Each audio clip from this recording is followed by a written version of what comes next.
Okay, so dito naman tayo sa mga aso. Ito yung mga aso nilang puppy. Hindi ko alam kung anong lahi to. Yan, so tatlo sila. For sale din yung mga yan. Fully vaccinated na po lahat yan. Then, ito ang laki, ang ingay oh. Oh, ang ingay oh. Anong bang pangalan yan? Ito yung iba. Tatlo. So, tahimik lang to. Tatlong pango. Nasa, ano daw yan? 5K. Then, itong malaki. Nasa 15. Then yan, kayo na lang po mag-comment kung anong lahi po niyan mga asong yan.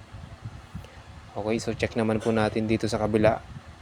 Ito yung mga asong iba rin. Mga 2 months na ata to. Ito yung mga aso na nakalimutan ko na yung pangalan nitong asong to. Yan ang ganda ng kulay ng mata oh. So brown siya. Then meron din pusa dito. Then ito pang aso pang ang daming klase. Ba mamahalin dito. Ayan, puti. Then yun pa yung isa oh. Shih Tzu karami.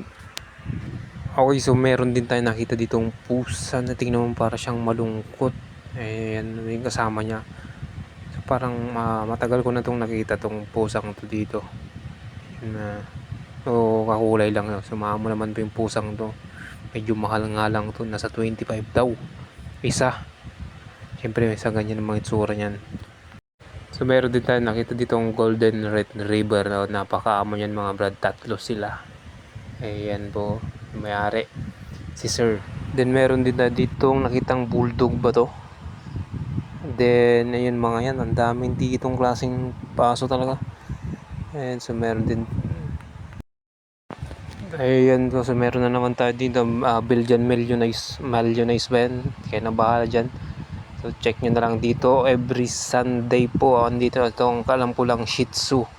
So nasa 5K lang po sila isa. Mas mura, pinakamura po dito ay Shih Tzu. Then meron din yung mga isda. Tingnan nyo naman oh. Okay, so sa mahilig naman sa mga ano dyan, isda dyan. So ang dami dito. Mura lang, 50 lang ata isa. Ayan po. Check nyo lang dito. Then dito lang sila sa gilid. Ayan po. Dami nila oh. Iba-ibang kulay, yung liliit. Pag titingnan mo mabuti.